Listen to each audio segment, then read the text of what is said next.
Hello everyone. Today we're going to talk about employment probation survival plans. My name is Jesse and I'm an employment specialist. But before we get too far into this presentation, I'd just like to say congratulations on getting the job. And yet, some people are worried about getting through the probationary period. They're worried about performance. Maybe they've had a bad experience with a previous employer.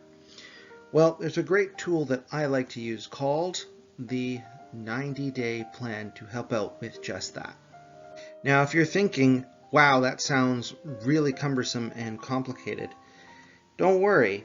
What it really is at the end of the day is a plan on how you're going to thrive over the next 30, 60, and 90 days. So it's broken up into sections. So you might be wondering, where do we start? Well, we're going to start with the job posting because you get a lot of really good information from the job posting that can be used to develop your plan. And some of the things that you want to pay attention to in the job posting in particular are things like the people you're going to be working with, like their job titles and so forth, the tools that you're going to be using as part of your job, and the tasks that you're going to need to accomplish.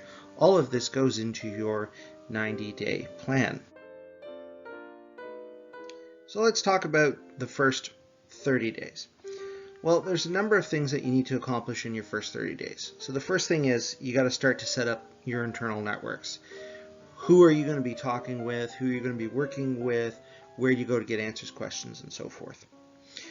You're going to want to learn about different coworkers' roles. That's part of that. You're going to be asking tons of questions to fill in the blanks. You're also going to want to start to pick up steam.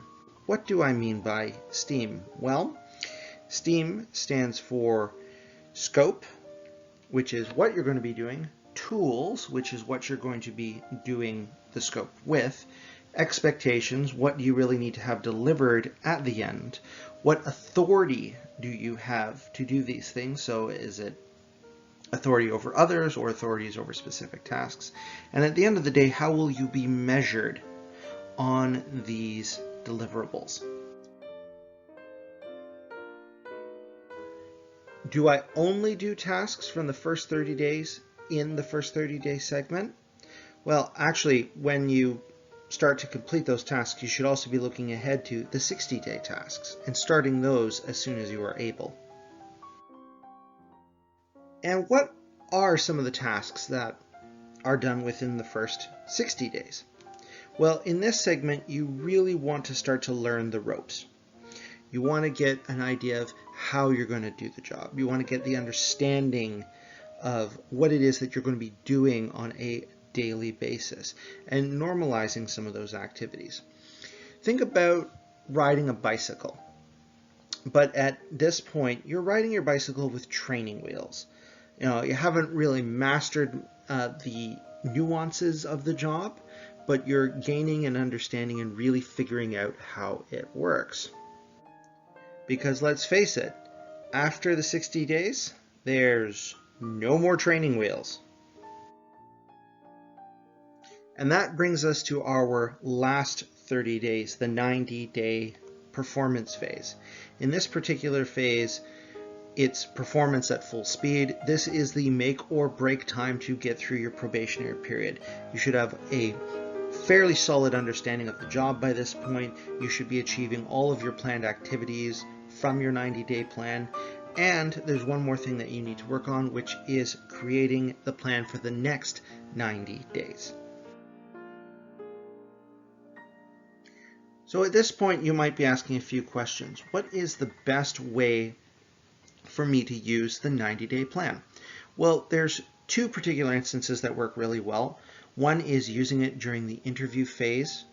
So before you even get the job, it's great to start working on this. It shows the employer got really good initiative and gives them an idea of what you're going to accomplish while you're on the job. Basically, you're hitting the ground running. The second is during performance reviews. So this document is a guide for your probationary period, and you can then take that to your performance reviews and use that as I guess almost like a rubric or something to illustrate that you've achieved the objectives. One quick note here about 90-day plans. It's 90 calendar days, not 90 shifts, not 90 days of work, but 90 consecutive calendar days. So it does include things like weekends and so forth. So it's about a quarter. So let's try a quick example first. Now I started off by saying we should look at the job posting, and here is one of an executive assistant job. And we should spend some time going through the posting and finding all the different people and parties that we're going to be collaborating with. So here we see we're going to be reporting to the executive team. We're going to have our team leads as well. There's also going to be other executive assistants. There's going to be organizing things like catering, so different departments. There's facilities, and then stakeholders, which is kind of a blanket statement of anyone else we might be working with.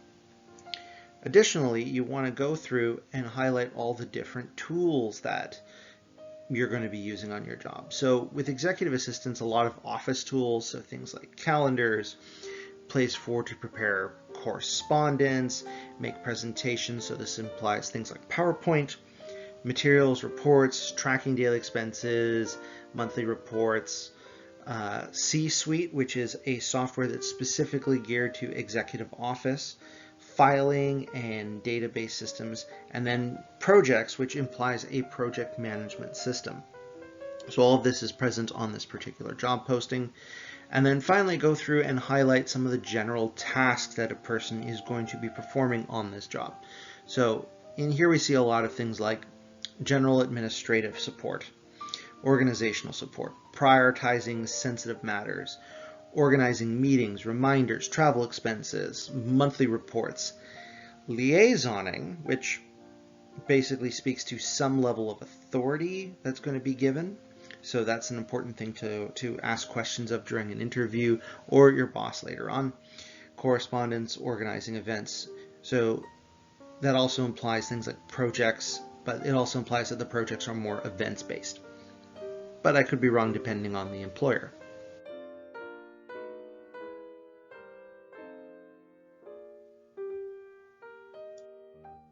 So this is an example of what a good first 30-day segment might look like.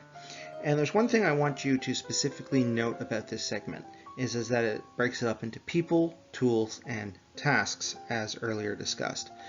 But it doesn't just go over which parties and so forth. It actually describes what you're going to be doing with each of those people. So you're getting familiar with the executive team, you're finding ways to support them, meet and develop relationships with the assistant group. You're going to be connecting with facilities and finding out who does catering, learning more about the different stakeholders so that you can work with them more effectively. With tools, it's what are you going to be doing with those tools? Generally speaking, a lot of these things, the first step is to gain access. Or it might be a tool that you need to create. Now, when it comes to tasks, right, there's some things that you need to do to get situated. So things like learning about the company's current project management system or fulfilling daily operations administrative, depending on what they may be.